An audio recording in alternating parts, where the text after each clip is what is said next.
Pada suatu sore, ketika Abu Nawas sedang mengajar murid-muridnya, ada dua orang tamu datang ke rumahnya, yang seorang adalah wanita tua penjual kahwa, sedang satunya lagi adalah seorang pemuda berkebangsaan Mesir. Wanita tua itu berkata beberapa patah kata kemudian diteruskan dengan si pemuda Mesir. Setelah mendengar pengaduan mereka, Abu Nawas menyuruh murid-muridnya menutup kitab mereka. "Sekarang pulanglah kalian, ajak teman-teman kalian datang kepadaku pada malam hari ini sambil membawa cangkul, penggali, kapak dan martil serta batu." Murid-murid Abu Nawas merasa heran, namun mereka begitu patuh kepada Abu Nawas, dan mereka merasa yakin gurunya selalu berada membuat kejutan dan berada di pihak yang benar. Pada malam harinya, mereka datang ke rumah Abu Nawas dengan membawa peralatan yang diminta oleh Abu Nawas. Berkata Abu Nawas, "Hai kalian semua, pergilah malam hari ini untuk merusak rumah Tuan Kadi yang baru jadi." "Hah, merusak rumah Tuan Kadi?" gumam semua muridnya keheranan.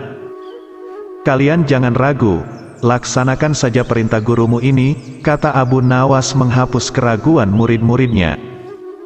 "Barang siapa yang mencegahmu, jangan kau pedulikan, terus pecahkan saja rumah Tuan Kadi yang baru. Siapa yang bertanya, katakan saja aku yang menyuruh merusak. Barang siapa yang hendak melempar kalian, maka pukullah mereka dan lemparilah dengan batu." Habis berkata demikian, murid-murid Abu Nawas bergerak ke arah Tuan Kadi. Laksana demonstran mereka berteriak-teriak menghancurkan rumah Tuan Kadi. Orang-orang kampung merasa heran melihat kelakuan mereka. Lebih-lebih ketika tanpa basa-basi lagi mereka langsung merusak rumah Tuan Kadi. Orang-orang kampung itu berusaha mencegah perbuatan mereka, namun karena jumlah murid-murid Abu Nawas terlalu banyak maka orang-orang kampung tak berani mencegah. Melihat banyak orang merusak rumahnya, Tuan Kadi segera keluar dan bertanya, "Siapa yang menyuruh kalian merusak rumahku?" Murid-murid itu menjawab, "Guru kami, Tuan Abu Nawas yang menyuruh kami." Habis menjawab begitu mereka bukannya berhenti malah terus menghancurkan rumah Tuan Kadi hingga rumah itu roboh dan rata dengan tanah. Tuan Kadi hanya bisa marah-marah karena tidak ada orang yang berani membelanya. Dasar Abu Nawas provokator, orang gila. "Besok pagi aku akan melaporkannya kepada Baginda." Benar, esok harinya Tuan Kadi mengadukan kejadian semalam sehingga Abu Nawas dipanggil menghadap Baginda. Setelah Abu Nawas menghadap Baginda, ia ditanya, "Hai Abu Nawas, apa sebabnya kau merusak rumah Kadi itu?" Abu Nawas menjawab, "Wahai tuanku, sebabnya ialah pada suatu malam hamba bermimpi, bahwasanya Tuan Kadi menyuruh hamba merusak rumahnya. Sebab rumah itu tidak cocok baginya, ia menginginkan rumah yang lebih bagus lagi. Ya, karena mimpi itu maka hamba merusak rumah Tuan Kadi."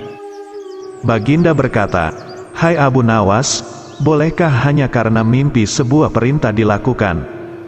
Hukum dari negeri mana yang kau pakai itu?" Dengan tenang Abu Nawas menjawab, "Hamba juga memakai hukum Tuan Kadi yang baru ini tuanku." Mendengar perkataan Abu Nawas seketika wajah Tuan Kadi menjadi pucat. Ia terdiam 1000 bahasa. "Hai Kadi, benarkah kau mempunyai hukum seperti itu?" tanya Baginda.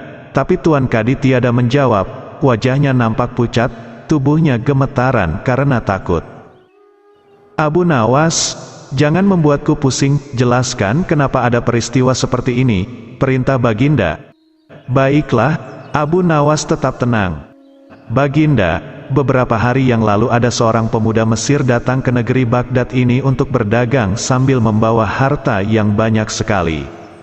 Pada suatu malam ia bermimpi kawin dengan anak Tuan Kadi dengan mahar. Mas kawin, sekian banyak." Ini hanya mimpi Baginda. Tetapi Tuan Kadi yang mendengar kabar itu langsung mendatangi si pemuda Mesir dan meminta mahar anaknya.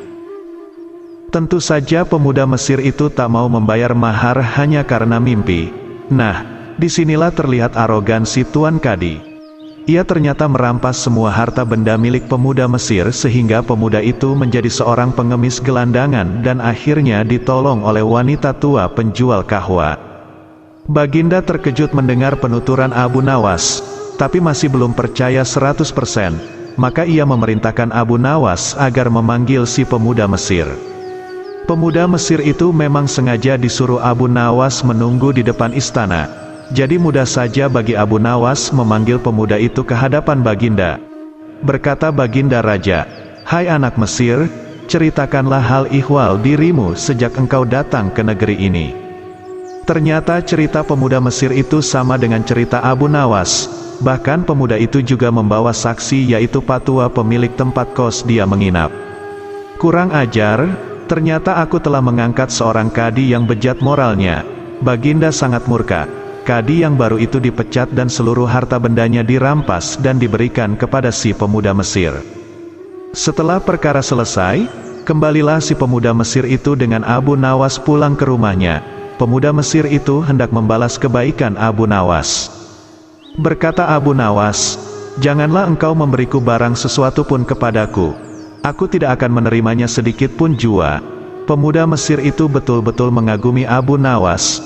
Ketika ia kembali ke negeri Mesir, ia menceritakan tentang kehebatan Abu Nawas itu kepada penduduk Mesir sehingga nama Abu Nawas menjadi sangat terkenal.